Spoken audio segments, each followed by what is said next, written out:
If you've ever wondered what's actually hiding in your share drives, TrailBlazer Insight scans your files locally for PI, HIPAA, PCI, and other compliance risks. No cloud, no IT ticket, just answers. Search TrailBlazer Insight in the Microsoft Store. Hello, thank you for joining us. Every organization hides a story in its data. Contracts nobody reads, policies nobody follows, files nobody can find. This is What Counts, the podcast that digs into the governance problems people inherit, ignore, and discover too late. I'm Lee, and in each episode, my co-host Maura Dunn and I bring to you the hard-earned lessons from the room where the real work happens. So Maura, in our last episode, we walked through how to keep counterparty data from proliferating again. The unique persistent ID, the central system, process mapping, the choke points, and I think all the listeners probably heard that and thought, great, all that makes sense. But what is information governance and why would that be next? Well, the segue is a question. Why would we go from cleaning up counterparty data to what is information governance? We could have gone the other direction, but just like with our clients, we go where the projects lead us.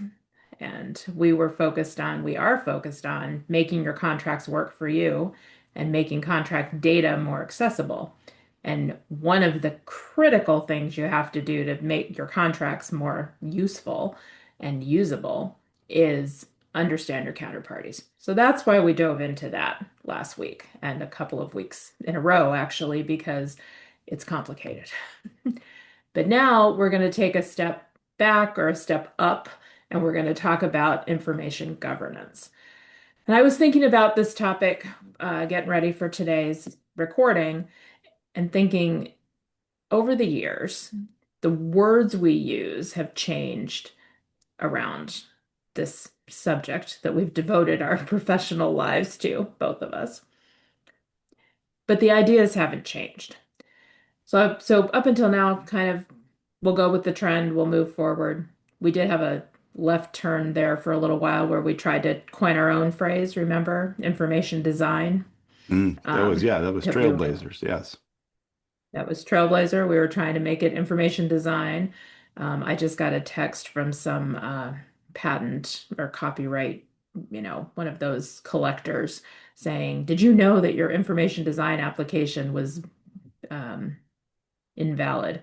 We did know that because those are just words and we weren't able to copyright them. Um, and the concept behind them wasn't unique. It was just us trying to find a new way to talk about this thing that everybody talks about. So that was clear as mud, as you would like to say, as Right. you are wont to say. Is it But actually here's where this I want to start. thing or is it these things? These things. So I want to start by talking about some terms. So we have management and governance, and those are not the same, even though they are often used interchangeably. And I think that the distinction I want to make is that governance is more strategic. It incorporates the goals of what you're trying to accomplish. So not just the rules, the systems, the processes, but also why. Management is execution.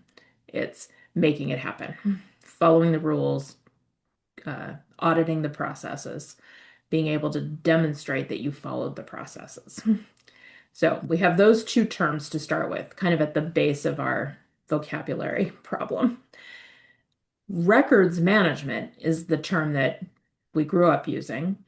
I learned it in library school. We worked on that for a long time. You in the law firm, me as a Yep. consultant to the federal I government worked in the before we record center. joined up. You worked in the records center. I managed a lot of records centers. And we still talk about records retention schedules.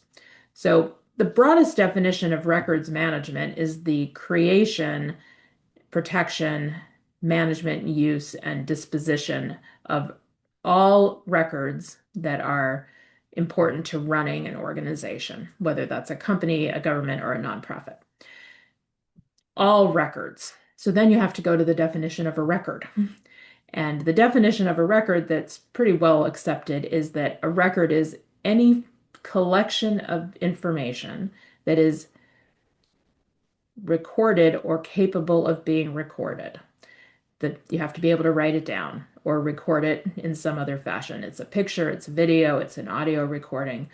It was hammered into stone by the Sumerians. It was written on a Just scroll. had to do that, didn't you? I just had to do it. But the record documents something. It provides evidence of something. And it's a very specific something. It provides evidence of the policies and processes and decisions, actions and transactions taken by that organization. And it is evidence that can be used to demonstrate that this is what happened. This is how it happened, when it happened, why it happened. We are, we've carried out the obligations of the contract. We have completed the actions of a corrective action. We are in compliance with the appropriate or applicable rules and regulations. So it's very concrete, the world of records management. And when the ability to create information was also fairly limited, I mean, hammering cuneiform into tablets is pretty hard to do. Um, and even creating paper and writing on paper was hard to do for a long time.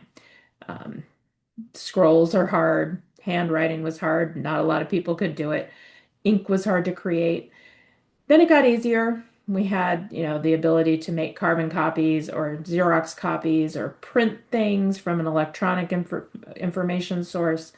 Um, then we ran into this problem of we were trying to make everything recyclable, and all the ink and all the paper were so able to be recycled that they actually disintegrated early, which meant it was hard to hang on to records for a while.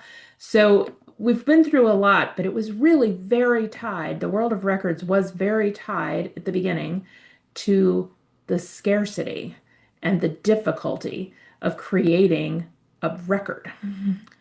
The Federal Records Act is the first time that the US government allowed records to be destroyed because creating them was so hard that if you were going to commit something to paper or some other form of recording, it had to be worth it.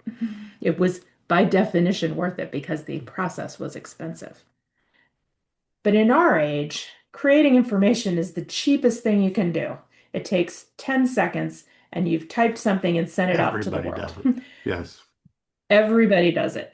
And consequently, the value of any particular piece of information is hard to discern, to say the least. And most of it is not valuable at all. So, does that mean records management is out the window? We're done? No, the principles are still there. That principle of is it worth recording? Does it provide evidence of policy, process, decision, transaction, or action? Those principles still apply. But you can't just focus on the small percentage of information that meets those principles because it's lost in the mix. So that's where people started talking about information governance, data governance, or first it was information management, and then it went to data governance, and now we're at information governance. And I think that, at least the way I'm looking at it, is that's broader, and it's going to help. The goal of it is to help us understand how do we fight through the noise? How do we manage all of the information that is being created? And I don't mean manage in the same execution style of apply all the rules, but how do we deal with it is what I'm saying. How do we deal with it so that we can focus on the small percentage that has the value that's needed to run your company or run your organization, or that's needed to make good decisions? That small percentage that demonstrates compliance with the applicable rules and regs. How do you find it in that mix? And this philosophy almost of information governance is how I think we go about finding that. And that philosophy is built on those principles of records management, but the execution is completely different now. What do you think about all that? No, that's heavy. Seriously. I mean, I was listening and getting a history lesson at the same time as just, soaking in everything that you were saying. And you're right. Um, there's so much information that comes at you. How many times do you look at your email and you just click it, open, click, and delete? Because it's just noise, right? How do you know when you actually get a record in your email that, oh, that one I need to keep, that one I need to file, that one I need to be able to find later because it proves there was a transaction done that my business did. I mean, it happens every day, but it's not, you got to think about it. You have to have some process behind it. You have to have some tools to sort through the noise because so not for the business, but personally speaking, um, if I make donations and I make a series of donations that are monthly, they all come into one of my personal accounts along with 11,000 ads. And so I noticed at the end of the year when I was trying to collect all the receipts, and I thought that I was collecting them monthly as they would come in. I would grab them, I would save them. But I was missing 3 or 4 months of different receipts, not all in a row, not 4 months just of one group, but four total across all of the different runs of monthly donations. I couldn't find them anywhere because at some point last year, I had to start deleting things out of my personal email because it was overrun with ads. So the concepts around information governance are how can we automate moving that noise out out of the way. So if you're in business and you have used to be you would have somebody run a report every week, say an operations report or an outstanding AP report or an outstanding AR report or some sort of construction status report. And somebody had to go collect the data, they had to create the report, and they would first beginning to, in the old times, hand you a piece of paper, hand the executives all a piece of paper. Later, it would be an email to every executive. But now some of those things are kind of set and forget, and they're still sending all those emails. And I've seen over the years, and you probably have too, a lot of executives who just have a rule in their email that all those things get sent to a mailbox and nobody ever looks at them. That's not where they go for their information, but it's just piling up over here. And let's say you're in the energy industry and your construction report actually contains critical infrastructure information, and you've created a store of data that nobody's looking at. It's just piling up, waiting to be breached. So not only is it taking up space, it's a potential risk sitting out over there. So so we come in and we think about how can we make this information work better? And this is what everybody in the information space is trying to do right now. How can we make information in a business work better for you? Well, principle number one to me is stop making copies. Don't send things via email. Make people go to a source. But you have to make it easy because people don't want to go to the source. They don't want to look for things. They don't want it. They like it coming to their inbox. They've gotten used to that. And I understand. I understand that.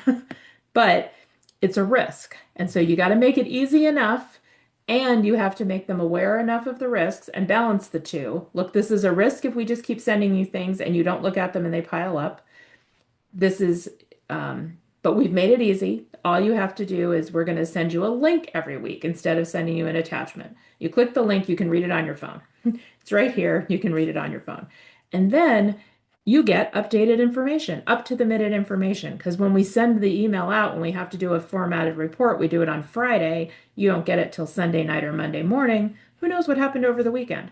We send you the link, you go straight to the dashboard. It's pretty, it's graphic. You can drill down and find the details, and it's always up to the minute, updated. So you balance out making the information more valuable, making it easy enough to get to, and reducing risk to your organization. And that's true throughout. So, contract management, that's our topic, I mean, for a while now, because there's so much in there. There's so much that's important about managing contracts. It's the way you create value in your company. Contracts govern the revenue that you bring in, and they govern the way you spend money going out, even if the contract is as simple as a purchase order and a sales invoice. It's still a contract. It's just got a short life and it's easy to fulfill, you hope. So the applying the principles of information governance there, you look at, okay, standardize the terms and conditions, standardize the exceptions, automate the workflow so that if it's a standard terms and conditions and it fits within the approved parameters, it can just flow through and be approved. It doesn't need extra scrutiny. That means you have to understand what are your terms and conditions? What are your standard parameters? What is okay to go through without excessive or additional approvals and reviews? And you focus on the real value. This is an unusual contract. There's high risk here. There's high value here. There's some unusual clauses. We need to be able to free that from the noise of the standard ones and focus our senior legal folks on that, focus our senior business folks on that. So they are spending their time where the company stands to benefit the most. And so the principles of information governance help you do that by identifying what's valuable in your company from a business perspective and how is that reflected in your information. By looking at your terms and conditions, looking at the variations, and are they meaningful or not? Can you standardize on a set of terms and conditions and not vary for stylistic sake or something? Or you vary but only in approved to an approved degree. Um, it's discipline, it's analysis, it all happens up front, but then the tools we have today can carry that out very efficiently. So to me, that's the evolution we've taken from work is done, documents are created, and then we apply retention to them, which is really the life cycle from a records management perspective when it started, to, okay, we need information to do our business.